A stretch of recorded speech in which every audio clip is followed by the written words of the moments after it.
कभी आपने ध्यान दिया है बामा काली को नचाया क्यों जाता है? विसर्जन से पहले उनका नृत्य क्यों होता है?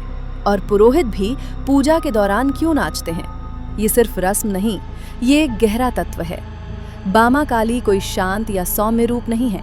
उनका ये रूप श्मशान से जुड़ा है, जहाँ काल है, सत्य है और सभी पहचानें पिघल जाती हैं। तंत्र कहता है जब शरीर स्थिर होता है मन छल कर सकता है, लेकिन जब शरीर नाचता है तो अहंकार की पकड़ धीरे धीरे टूटने लगती है।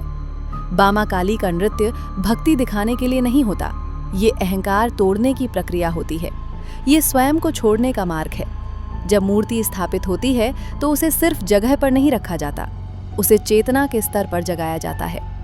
ये जागरण सिर्फ शब्दों से नहीं, नृत्य के माध्यम से होता है।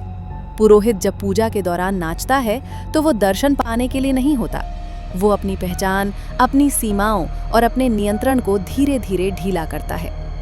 तांत्रिक परंपरा कहती है जब तक व्यक्ति अपनी पहचान से चिपका रहता है तब तक काली प्रकट नहीं होती। इसीलिए पैर घूमते हैं, सांस तेज होती है, शरीर लय में आ जाता है और उस घूमते हुए शरीर के साथ व्यक्ति की पकड़ धीरे धीरे बिखरने लगती है। फिर आता है विसर्जन। बामा काली का विसर्जन शोक का पल नहीं होता, ये एक उत्सव होता है, क्योंकि जो देवी आई थीं वो बाहर से नहीं, अंदर के अंधकार को हिला कर आई थीं। नृत्य याद दिलाता है ये देवी बंधन देने वाली शक्ति नहीं, ये छोड़ना सिखाने वाली शक्ति है। और जब नृत्य के साथ मूर्ति जल में उतरती है तो संदेश बिल्कुल स्पष्ट होता है। काली को पकड़कर नहीं रखा जा सकता, उन्हें महसूस करके छोड़ना पड़ता है।